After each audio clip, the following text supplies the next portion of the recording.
По жалба на Сашко Стојчев на одлуката на апелацискиот суд кој му ја потврди доживотната казна затвор за инволвираност во предметот детонатор, во Врховниот суд се одржува јавна седница.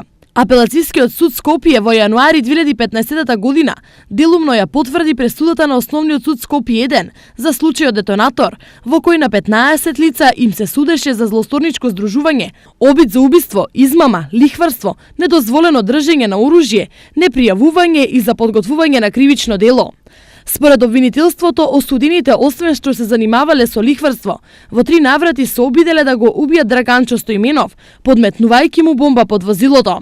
103 специјалци на МВР, 10 на полицајци и исто толку инспектори беа ангажирани да ги уапсат 15-те сега осудени во случајот детонатор. Целиот судски процес имаше 45 рочишта, а казната е напишана на 280 страници. Инаку Стојчев, кој по потекло од Кочани, по инцидентот со детонатор ја напушти државата. Тој веќе 3 години е во бегство, а пресудата му изречена во отсуство.